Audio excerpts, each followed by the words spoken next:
জগন্নাথ বিশ্ববিদ্যালয়ের পরিসংখ্যান বিভাগের মেধাবী ছাত্র জোবায়েদ হোসেন। একই সঙ্গে তিনি ছিলেন জবি ছাত্র দলের আহ্বায়ক কমিটির সদস্য। অন্যান্য দিনের মতো গত 19 অক্টোবর রবিবার জোবায়েদ তার টিউশন শিক্ষার্থীর বাসায় গিয়েছিলেন টিউশন করাতে। এরপরে আরমানিটোলা এলাকার ওই বাড়ির সিঁড়িতে পাওয়া যায় তার রক্তাক্ত দেহ। পুলিশের প্রাথমিক তথ্য অনুযায়ী গলায় ছুরিকাঘাতের চিহ্ন ছিল।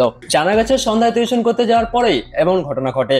বাসার সিঁড়িতে লাশ দেখার পর স্থানীয়রা দ্রুত পুলিশকে খবর দিলে রাত 11টা নাগাদ ফরেনসিক দল এসে ময়নাতদন্তের জন্য লাশ নিয়ে যায়। জোবায়েদের পরিহিত জগন্নাথ বিশ্ববিদ্যালয়ের যাত্রী সে সময় শনাক্তকরণে সাহায্য করে। পুলিশের প্রাথমিক ধারণা এটি প্রেম ও জেলাসি সংক্রান্ত একটি পরিকল্পিত হত্যাকাণ্ড হতে পারে। ইতিমধ্যে এক কলেজ ছাত্রকে পুলিশ হেফাজতে নেওয়া হয়েছে এবং টিউশন শিক্ষার্থী সহ কয়েকজনকে জিজ্ঞাসাবাদ করা হচ্ছে।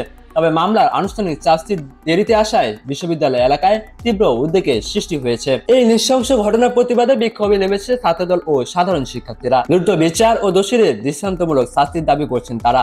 জবি কর্তৃপক্ষ এই ঘটনায় 2 দিনের শোক ঘোষণা করেছে এবং বিশ্ববিদ্যালয় দিবস উদযাপন স্থগিত ঘোষণা করা হয়েছে। বিশ্ববিদ্যালয়ের শিক্ষক সমিতি বলছে, যদি দ্রুত বিচার না হয় তবে তারা আন্দোলনে নামতে বাধ্য হবেন। প্রশ্ন উঠছে, ঘটনার পেছনে আসল কারণ কি? এটি কি শুধুই প্রেম ঘটিত নাকি রাজনৈতিক প্রভাব রয়েছে? চূড়ান্ত তদন্ত না হওয়া পর্যন্ত এই প্রশ্নগুলোর উত্তর হয়তো অজানাই থেকে যাবে। নাম প্রকাশ না করার সত্ত্বে একজন জবি শিক্ষার্থী বলেন, আদালতের চূড়ান্ত রায় বা অভিযোগ প্রকাশ না হওয়া পর্যন্ত জবি শিক্ষার্থীরা ন্যায় বিচারের দাবিতে সোচ্চার থাকবে। মাহমুদ বিন মারুফ, ডেস্ক রিপোর্ট, সকালবেলা।